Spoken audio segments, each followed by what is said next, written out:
Hello, good morning. So I'm going to talk about ALS and managing physical and functional changes.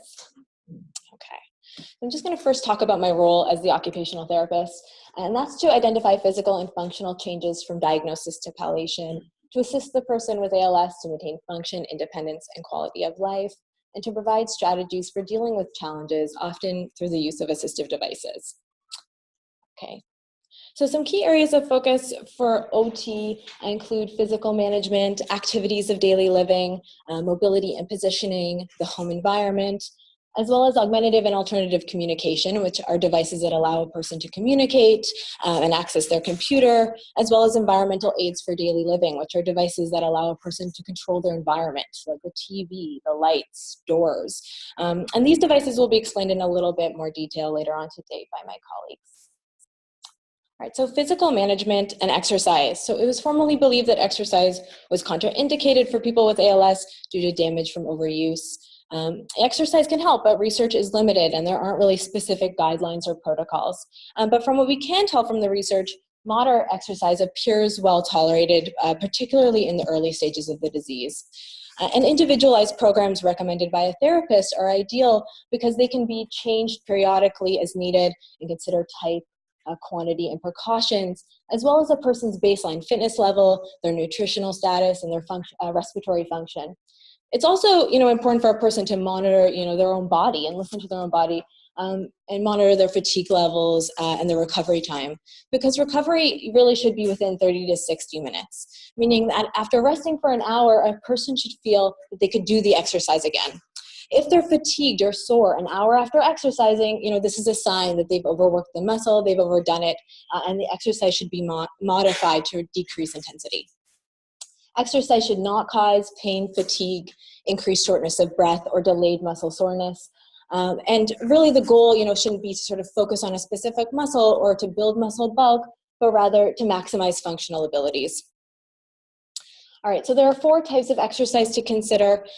Daily stretching and range of movement is highly recommended throughout all stages of the disease. And this is really helpful for, joint and muscle pliability, to prevent painful contractures, to reduce cramping and spasticity, and to stimulate circulation. And at later stages of the disease, a person might require assistance from a caregiver to do these exercises. Some key areas to focus include, the shoulders to prevent frozen shoulders, particularly if there's arm weakness, the ankles, which can get tight if there's foot drop or dorsiflexor weakness, and the hamstrings, which can get tight with prolonged sitting. Moderate resistance exercise, isn't something you're going to do every day and should focus on strong and unaffected muscles, because weak muscles are already working at their maximum to do daily activities, and exercise could further fatigue them. So what is moderate resistance exercise? What does that mean? It means that you shouldn't be working to fatigue or to your maximum effort where it's a struggle to finish the exercise. It should be something that can be done fairly comfortably. And I'm going to go back to note that recovery time, which is really important with this type of exercise. Some suggested resistance exercises include, seated isometric exercise where the person's using their own body weight as resistance. They might add a light weight or a TheraBand. And it's suggested that it's better to use less weight and do more repetitions rather than attempt a heavier weight and risk overworking the muscle. There's less research in aerobic exercise, although there's no clear contraindications, but you will want to consider a person's respiratory function. It's important to choose safe exercises that the person can easily stop should they become fatigued or short of breath. And it's suggested that if a person can't talk comfortably while doing this type of exercise, it's probably too strenuous.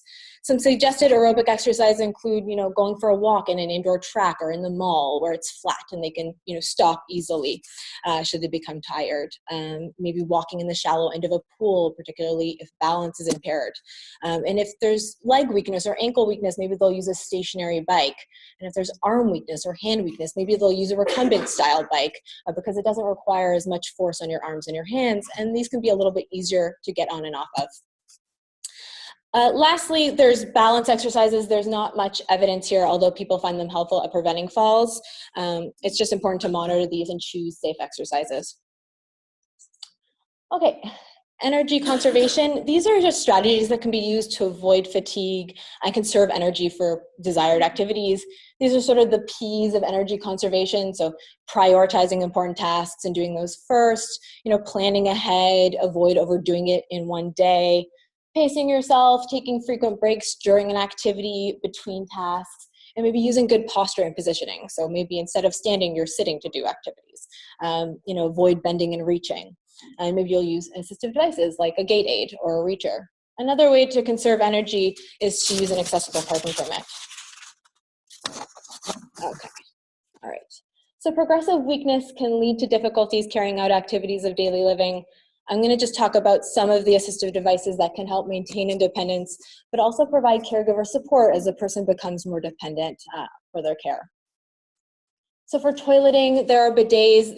This is helpful for somebody who can transfer, but maybe has some arm or hand weakness that's limiting their independence.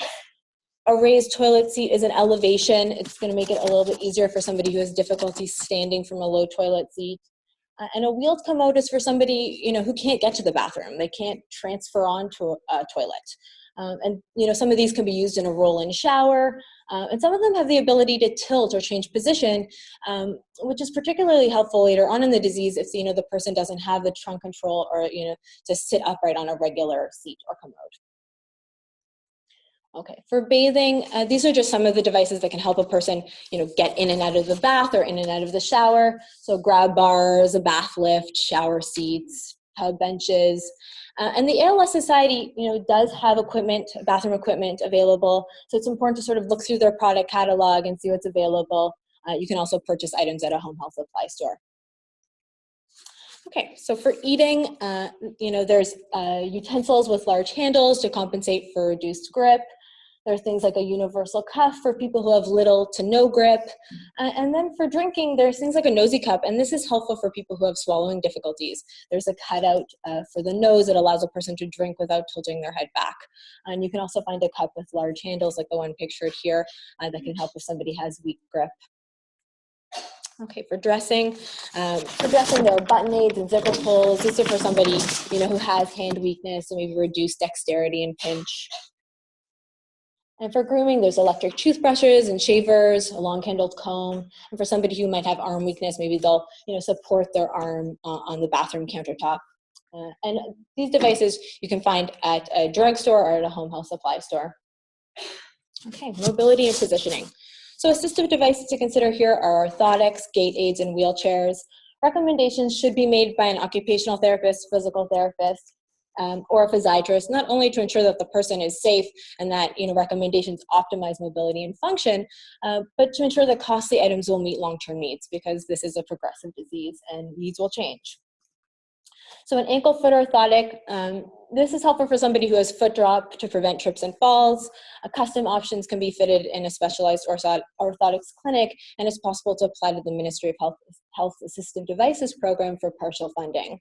But there are also off-the-shelf devices for foot drop, like the Navigate that's pictured here on the left, but it's important for a person to be assessed for this type of device to see if it's an appropriate alternative to an AFO. There are wrist splints. These may improve grasp for people with wrist drop. And for people who have significant hand weakness, a resting hand splint can be used to position the wrist and fingers to prevent contracture. Neck collars, these can provide support and positioning for people with weak neck muscles or head drop. This is particularly helpful for people who are ambulatory so that they can see where they're going. And some common types include an extra firm foam, Headmaster, or Vista. A person should be fitted for this type of device, and recommendations can be purchased online or at a home health supply store. Okay. All right, gait aids. So a cane can help a person to improve gait and prevent falls for somebody with mild leg weakness, particularly in one leg, or decreased balance. Well, a rollator is going to provide a little bit more stability for people with leg weakness, balance impairment, and limited endurance, because they can stop and take a rest on the seat. And these are available through the ALS Society. Therapists can measure their clients and submit an application. All right, wheelchairs. So a transport chair, this is a very basic kind of wheelchair that can be, easily transported in a car or an airplane, because they're fairly lightweight, and they can be used to conserve energy and prevent falls. But these offer little to no adjustment for comfort or positioning, which is why somebody might not feel comfortable sitting this for a prolonged period of time. And the person is dependent on somebody else to push them. And again, these are available through the ALS Society. A manual wheelchair, this is of course for somebody with limited ambulation, but they're particularly helpful at the early stages of the disease because these can be modified to improve comfort and positioning while still being easily portable in a car. The person can push this independently if they have adequate arm or hand function or the ability to foot propel. But just keep in mind that with disease progression, a person might develop difficulty propelling this, at which point they'll maybe require an alternative device. And it's for this reason we suggest applying to the ALS Society for something like this because of cost and potentially short-term use. All right, a manual tilt wheelchair is recommended for people with poor trunk control. They can't sit upright on a regular wheelchair or a regular seat, and maybe limited ability to weight shift or reposition. You can add pressure relieving seating to this for comfort and support. A therapist can either apply to the ALS Society for a loaner or to the Ministry of Health's Assistive Devices program for partial funding of a new one. A scooter is generally for outdoors and community mobility, and it's for somebody with limited ambulation long distances but can transfer independently. And these do require, adequate arm and hand function to sort of control the tiller bar, as well as pretty good trunk control and posture because these provide very minimal support. And again, these are available through the ALS Society. Right, a power wheelchair. So as mobility declines, a person may require a power wheelchair to enable independent mobility. And these devices have proper seating on it to promote a functional sitting posture. And power functions, like the power tilt feature that's pictured here, allows a person to independently adjust their positioning for pressure relief and edema management and sitting tolerance. These have the ability to be modified, so their seating, positioning, and drive controls can be changed to accommodate for changing needs. And these devices can be used both indoors and outdoors, but they do require an accessible home entry and accessible transit like Wheel-Trans. And some of these even have the ability to connect to devices like a TV, computer, or cell phone through things like Bluetooth. And these high technology types of power wheelchairs with power positioning functions aren't available through the ALS Society, so a therapist would need to apply to ADP and secondary funding sources. I'm just going to quickly touch on alternative drive controls because it's often assumed that if a person doesn't have hand function, they can't use a power wheelchair. So some alternatives to hand controls include head controls, foot controls, or even a single switch scanner where an ability switch is placed by a reliable motor point like the cheek or the knee to allow a person to control their device. And I'm going to close this section and just on some information about funding and how to get these devices because I've only sort of briefly touched on it in the slides. And that's to say that the Assistive Devices Program does provide partial funding for a mobility device, like a rollator, like a wheelchair. But because of funding guidelines and eligibility periods, it's recommended to conserve that funding for more costly devices that will meet long-term needs, like that power tilt wheelchair. So where possible, apply to the ALS Society's loan cupboard to access equipment and conserve that funding. And as well, if a person doesn't have private insurance, it's possible to apply to the ALS Society in March of Dimes for secondary funding of an ADP-approved device. All right, the home environment. So when mobility is limited, home modifications and equipment may be necessary to allow a person to remain living safely in their home. And ramps may be necessary when there are steps at the front entry to accommodate a walker or a wheelchair. And it's possible to apply to the ALS Society for a portable option that can be folded when it's not in use. But depending on how many steps you have, you might need a custom ramp because it's suggested, that for safety and for ease of use, that for every inch of rise, you have a foot of ramp. So for possible funding sources for this include, private insurance and March of Dimes. A porch lift is essentially like an external elevator, and this is helpful for home entries that have very limited space but a large rise with many steps. And it's just important to consider, a user refurbished option to reduce cost. A stair glide, is obviously for somebody who has difficulty stair climbing, but has the ability to safely transfer onto the seat and sit unsupported. And it's possible to apply to the ALS Society to cost share the rental of a straight stair lift if the person has a straight staircase. But these can otherwise be quite expensive, particularly if the person has a curved staircase and requires a custom lift. And it's for this reason you sort of want to evaluate what the most economical solution is to meet long-term needs. Because this might not be a long-term solution if the person loses the trunk control to sit on this and use this safely. An elevator is going to lift a person in a wheelchair to the second floor of their home, but will require extensive home renovation. And a roll-in shower is for somebody, who can't get into the bathtub or a tub shower, even with a bench, and again, might require some form of renovation.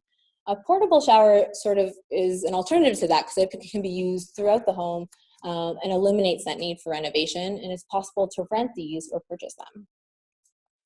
All right. Okay.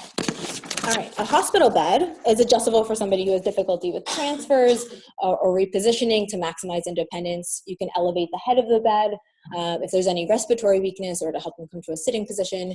You can elevate the legs if there's any swelling in the legs and feet. And you can adjust the overall height, to assist with standing transfers from the edge of the bed, or as well to the optimal height for caregiver support. You can add a pressure relieving mattress to this to compensate for reduced bed mobility and to prevent bed sores. And again, this is available through the ALS Society. For transfers, there's lift chairs, and these are helpful for people who have leg weakness and difficulty coming to a standing position. These also have the ability to recline and the legs can come up, and this is helpful for somebody who has neck weakness, or, can provide some gravity assisted positioning for the head and neck. Transfer poles are for people who have leg weakness and poor balance, but maybe have the adequate arm strength to use this to stand from the edge of the bed, from the toilet, or from a chair. And a floor lift is a mechanical lift, and this is for somebody who requires full assistance with their transfers, and can be used throughout the home, but does require a fair bit of space to maneuver. And a person's family and caregivers would require training from a therapist on how to use this equipment safely. An alternative to a floor lift is something like a ceiling lift or a pressure fit system. This can be mounted above the bed, usually for transfers from bed to wheelchair or bed to commode. And again, just keep in mind that all of the transfer devices that I've shown you are available through the ALS Society. Okay, to conclude, so ALS is a degenerative disease, and people's needs will change with disease progression. It's important to recognize physical and functional challenges and know what options are available, utilize equipment pools and funding programs, and ensure expensive equipment meets long-term needs and goals. And lastly, it's important to collaborate with other healthcare professionals in your area and from specialized ALS clinics. And then, these are my references. Okay. For the sake of time, I'm just going to let you guys come up to me during the break and you can ask me questions or just chat.